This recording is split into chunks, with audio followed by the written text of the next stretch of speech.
let's get talking now, but perhaps I need to also inform our viewers that virtually we'll also be joined by someone live from Calabar, the Cross River State Capital, the public affairs analyst, Kennedy Insan is also a lecturer who joined us virtually on the program subsequently. But gentlemen, sad story, but same story. No fewer than 12 persons were killed in an attack by bandits who invaded a particular village in Kaura Namoda Emirate in Zamfara State. My father schooled in Kaura Namoda, and I've never been to Zamfara. I hope to be there someday, but he had a very good time schooling in Kaura Namoda then. I think it used to be under Sokoto then. Yeah. You know, but there we go again, the bandits, you know, with their attacks, killing. We understand that even police vans, as we can see live on screen, were also burned. This isn't new, isn't it, gentlemen? Yeah, for me it isn't new, but we should take something away from this. One, let me try and collect this. I will not be a party or part of those that will de-escalate the classification of these criminals. They are not bandits, they are terrorists. So let's agree that these guys are terrorists. They've not been proscribed yet. No, but whether we like it or not, anybody, well, people can be delusional. I will not be. These guys are terrorists. Then secondly, I think we should commend the governor of Zamfara State, Bello Mohammed Matawali, and others governor of the Northwest region for seizing the initiative, you know, blocking down markets, shutting down roads and what have you. Basically, in war, they've just cut off shutting down telecommunications as well. Cut off logistic supplies. Did that help in any way? Yeah, I was going to tell you why we've not achieved it hasn't been optimally maximized in a way, and it boils down to the inefficiency of the NSA. Because we know the proximity of Zamfara, Sokoto, Katsina to Niger and what have you.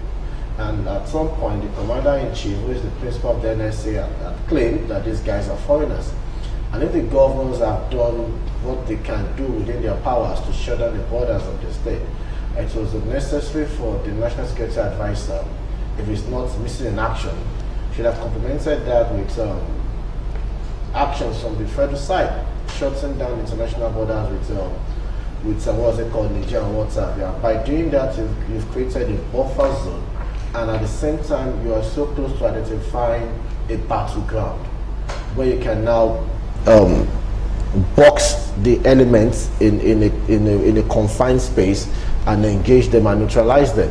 But what the NSA has done by its inefficiency or silence is given the what's it called, the terrorist rooms to move around and, you know, go in and out and have to do it. What's it called? They can transload and water. Let's hear Dr. Dayo weighing on these attacks yet again. 12 killed by bandits, of course, and of course the police van, as we had a moment ago on the screen, burned. These attacks, one too many. Yeah, you see, because it's one too many, I don't even want to be talking about how many people were killed or how many people were not killed. Rather, wants to come up with the laxities that have been happening within our polity and then how we can cover it up. Now, the issue is this. You have been seeing these bandits operating in Nigeria for a while now. The president even himself had detected that these guys are foreigners from the Sahel. And when I say Sahel, for viewers to understand, Futojalon Island, the northern part of Nigeria. So why haven't you blocked that border, number one?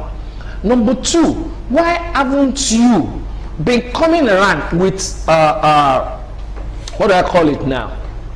Drones to be able to have 100% surveillance on the geographical space of that place, to be able to see the movement of people here and there, and then to be able to know who and who are coming to attack where.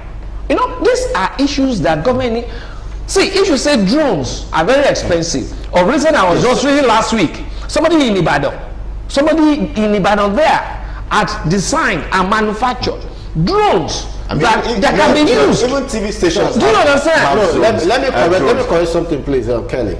When we talk about drones, it's not just about drones to just go on area recon.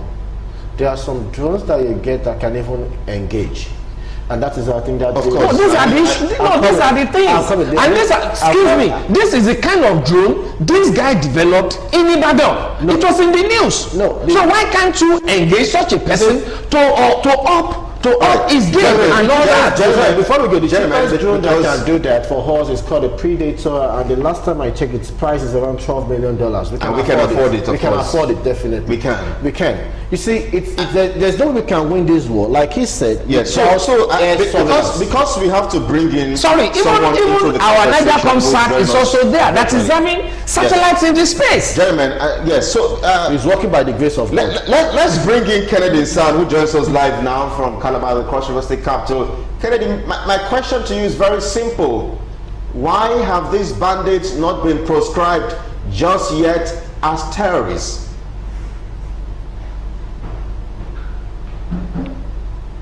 That question should be directed to the presidency. That's my take. We elected a government in place, and as such, we expect that having relinquished, our individual rights, and handed over that privilege to those who have been elected in power. We expect to be protected. So that question should be answered by the presidency. Because you have a situation where IPOP, has been proscribed. With speed, with dispatch. IPOP has not committed 100 of the havoc that the bandits and the terrorists up north, has caused on this nation. But you saw with the speed with which the presidency rushed to proscribe IPOP.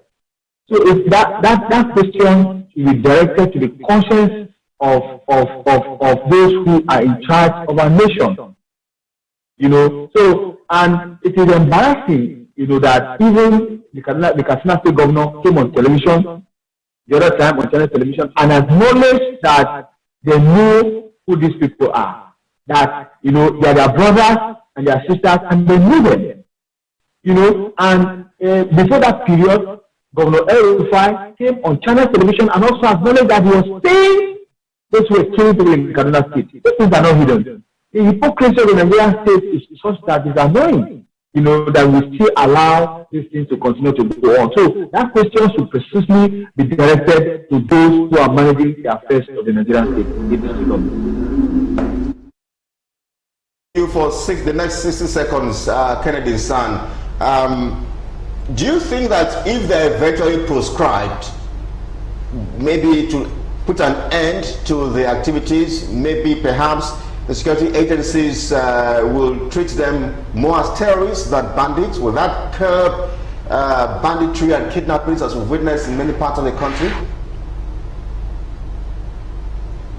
Well, if you had asked me this question in 2016, perhaps my question would have been yes.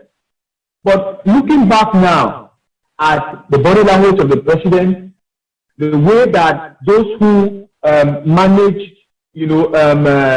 our affairs have gone about, you see, we have a situation where even the spokesman of the presidency, the Attorney General of the Federation, have come on national television to defend the activities of the herdsmen, to defend the activities of the Fulani group who are terrorizing Nigeria. So it is difficult for me now to say anything, to say that if they were proscribed, that they will make any difference.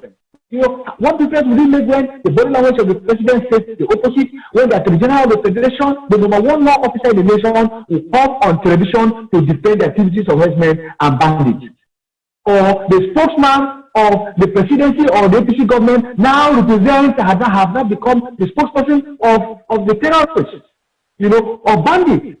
What would you say about that? So it is difficult for me to say that, proscribing, but that would have been a relevant first step for us to acknowledge that truly, and delegitimize, the activities, in the eyes of, even at the international level, Boko Haram and the bandits have been christened as the fourth deadliest or third deadliest terrorist organization in the world.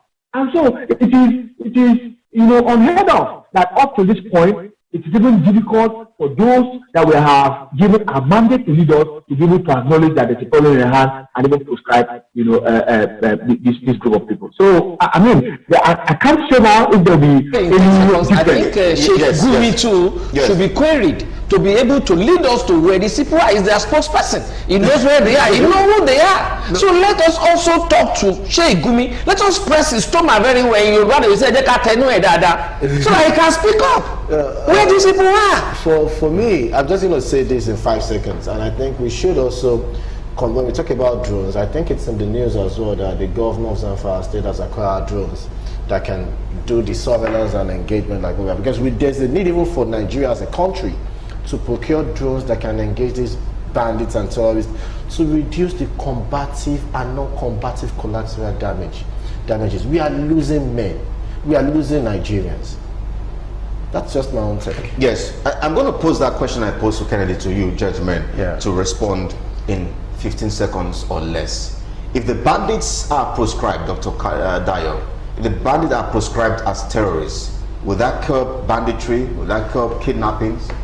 Definitely it will curb it. And then the moment it's proscribed, we won't have anybody now saying is going in between those bandits and the government. We won't see anybody saying like Sheikh Gumi that you should treat bandits with gloved hands. They are not bandits, they are terrorists. They are killing, they are maiming, they are taking over people's properties. People cannot do their political and economic activities. Even social and cultural activities are being debased everywhere. Right. So if they are being proscribed, nobody will be able to mention their names again. Yemi, why do we like deceiving ourselves? You're dreaming. When you wake up, you know that you'll not do anything to it. Boko Haram has been proscribed. Has anything happened? Boko Haram has been proscribed. IPOB they have been proscribed. And, they have been treated. Sure, accordingly. You see, if we keep talking like this, I don't want to inflame or probably escalate the tension in the country.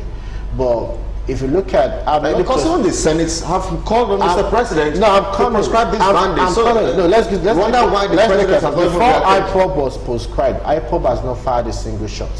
That's exactly what we are saying. So now you look at the CDS. I was widely reported, yet to be confirmed, and I stand to be corrected, that Sheikh Gumi is doing all his best to help resolve the insecurity.